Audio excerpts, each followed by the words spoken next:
Voilà, on va continuer maintenant, après le retour de la pause, avec le Mali, le mouvement du 5 juin qui propose une transition allant jusqu'à 2 ans. Un acteur primordial donc de la crise au Mali qui a proposé aux militaires qui ont pris le pouvoir le 18 août dernier une transition de 18 à 24 mois en plein flou sur les conditions d'un retour des civils à la tête du Mali. Les colonels qui ont déposé le président Ibrahim Boubacar Keïta le 18 août ont promis de remettre les civils au pouvoir au terme d'une période de transition d'une durée non encore déterminée. Le lancement de cette transition se fait attendre après un départ raté samedi et l'expression de vive récrimination par le mouvement qui a mené pendant des mois la contestation dans la rue jusqu'au renversement du président. Quand on regarde, Germain Pouli, la situation au niveau du Mali aujourd'hui, on sent qu'entre militaires et le mouvement du 5 juin, les positions ne se recoupent pas encore. Non, pas encore. Je pense que après avoir, quand on va à la chasse, quand on abat l'animal, il faut le mettre en morceaux, le partager. Ceux qui ont, et c'est ce qui se passe au Mali. Ceux qui étaient dans la rue estiment qu'ils ont été un acteur clé du départ de IBK, alors que l'armée qui arrive avec cette coutume qu'on lui connaît entend prendre du temps pour redresser les choses. Et en même temps, il y a la communauté internationale qui souhaite un retour rapide à l'ordre constitutionnel et puis ou à une remise du pouvoir aux civils. Donc là, ce sont un peu les axes sur lesquels doivent se tourner cette transition-là. Et je pense que globalement, on pensait à une transition d'1 an. Mais voilà, c'est ce que demande la CEDEAO. Voilà la CEDEAO, mais voilà que ceux qui étaient dans la rue donnent beaucoup plus à l'armée. Est-ce que c'est un clin d'œil à l'armée à qui on prêtait déjà des intentions de vouloir faire 3 ans de transition? L'armée avait démenti un peu cette idée-là, mais toujours est-il que nous sommes en face d'une junte militaire qui n'a pas envie de passer que quelques mois pour transmettre le pouvoir. Elle dit qu'elle veut redresser le Mali. Ça va prendre combien de temps? 2 ans. Je pense que c'est un clin d'œil de ce mouvement-là pour dire qu'il veut laisser le temps aux militaires de faire le travail, tout en espérant que plusieurs de ses membres vont occuper des postes importants. Donc, au niveau de cette transition, moi, je vois ça comme un clin d'œil. Mais 2 ans, à mon avis, c'est un peu trop. Vous savez, en Afrique, les oppositions parfois profitent de ces périodes de transition-là pour diriger un peu. On a vu un peu au Togo, et après la conférence nationale, en réalité, ça devait être une transition de 9 mois à 1 an. Mais les gens, une fois au pouvoir, n'ont pas vite voulu organiser les élections. Ils ont voulu faire durer la chose. Et on a vu aussi les différents blocages aussi de ceux à qui on avait arraché le pouvoir. Et on a vu un peu comment la transition a été menée. Donc c'est un peu déplorable.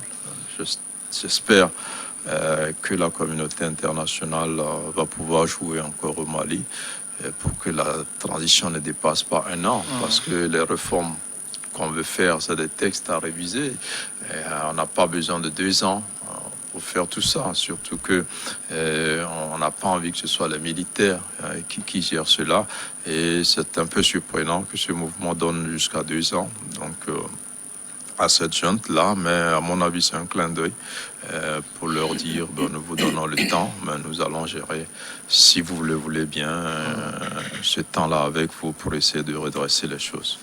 Alors, 2 ans, c'est ce que propose le M5, alors que la CEDEAO demande que la transition n'excède pas 1 année. Ça veut dire que c'est un message quand même que le mouvement est en train d'envoyer pour dire ça, c'est entre nous, Maliens, qu'on doit décider de la durée.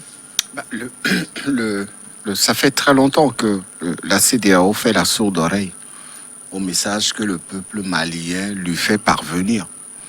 Je ne sais pas s'il y a déjà eu une seule décision prise par la CEDEAO qui a été mise en exécution depuis la libération de IBK.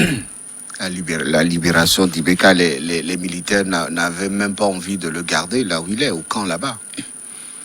c'était pas, c'est pas la CEDEAO qui a imposé cela. Les militaires avaient très vite manifesté leur volonté de le libérer, puisqu'il était d'abord malade.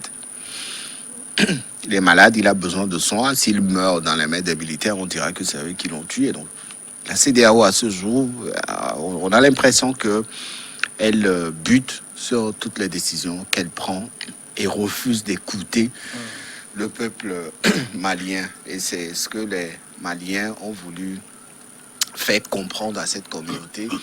Au-delà de tout, c'est nous qui décidons de notre avenir. Nous sommes dépositaires des décisions que nous aurons à prendre pour l'avenir de notre pays. La CEDEAO ne vient qu'en peintre pour voilà, peut-être ajuster les couleurs qu'il faut, c'est tout. Vous savez, il faut encourager, il faut soutenir les militaires qui sont arrivés au pouvoir. Il faut les soutenir parce que, pardon, aujourd'hui, quand vous lisez un peu les positions des militaires, vous comprendrez qu'ils ne sont pas venus pour s'éterniser au pouvoir. Ils sont venus pour une mission à accomplir et cette mission, elle a besoin d'une durée. C'est vrai qu'ils ont des langues ont fait croire que c'est les militaires qui ont proposé 3 années de transition. Mais très vite, les militaires ont apporté un démenti à cette information qui avait circulé sur les réseaux sociaux. La CEDEAO propose 1 année. Les Maliens leur disent à la CEDEAO, nous leur donnons 2 ans pour qu'ils gèrent la transition. Et pendant la transition, nous serons là aussi. Le M5 et les autres formations, les autres mouvements de soutien disent, nous serons là pour travailler avec eux. Je crois que l'exemple de certains pays a fait comprendre à ces militaires qu'il ne faut pas jouer avec l'avenir politique d'un pays. On a vu des présidents qui avaient eu envie de venir juste faire la transition pour repartir, mais ils ont décidé de s'accrocher. Je parlais tout à l'heure du cas de Robert Guéhi en Côte d'Ivoire. Il y a aussi le cas du Guinéen, le capitaine Dadis Camara, et d'autres exemples en Afrique de l'Ouest. On a vu des coups d'État qui ont été salués par la population, mais ceux qui sont arrivés au pouvoir ont commencé à décevoir et on a vu comment ils étaient partis. Donc ces militaires au Mali ont exprimé leur volonté de venir remettre les choses dans l'ordre et repartir. Et ils ont accepté aussi d'ouvrir cette collaboration à l'endroit du M5. Ils ne se sont pas fermés à ces propositions-là. Eux seuls ne peuvent pas travailler. Ils l'ont compris très tôt. Et cette ouverture doit être comprise comme une réelle volonté de la junte au pouvoir de travailler pour l'ensemble du peuple malien et de céder la place à la suite, à la fin de leur période de transition. C'est très rare en Afrique de voir des militaires venir au pouvoir et vouloir partir. Et donc, la CEDEAO doit comprendre aujourd'hui, c'est vrai, tout le monde s'en est pris à elle parce qu'on a vu comment elle avait voulu gérer le cas du Mali. Ça n'a pas donné. La CEDEAO doit comprendre aujourd'hui qu'au-delà de tout, il faut aussi écouter la voix du peuple qui a permis la voix du peuple malien qui a permis de retourner la situation contre l'ancien président Ibeka. Qu'est-ce qui pourra s'imposer finalement? C'est la volonté de la CEDEAO de ne voir qu'une transition de 12 mois ou bien celle du M5 qui propose 2 ans? Oui, je pense que la durée de la transition dépend de ce qu'on vient faire. Alors, quand les gens disent 2 ans ou 3 ans, qu'est-ce qu'ils veulent faire en 2 ou 3 ans? Je crois que le Mali a un problème. Le premier problème, c'est un problème sécuritaire. Et la junte, tout de suite, la première décision, c'est de dire nous gardons la mission de l'ONU, nous gardons les Français. Ça veut dire qu'eux-mêmes n'ont même pas de solution. Pour cette question sécuritaire, ils comptent sur l'ONU et sur la France. Donc ça, il ne reste que des questions politiques. Et pourquoi 2 ans pour régler des questions politiques? Si c'est des réformes qu'il faut faire, si le nœud du problème, c'est parti des législatives, s'il faut réformer les institutions et relancer une nouvelle élection. Donc tout ça, on n'a pas besoin de 2 ans pour le faire. Vous voyez, les constitutions d'habitude disent qu'en cas de vacances du pouvoir, par exemple, généralement c'est 6 mois pour passer à une élection. On pourrait dire, si le président n'est pas là, on va rester 1 an, 2 ans, 3 ans. Non, généralement, c'est 6 mois. Et puis, ce qui s'est passé au Mali, c'est pas un dictateur qui a été chassé.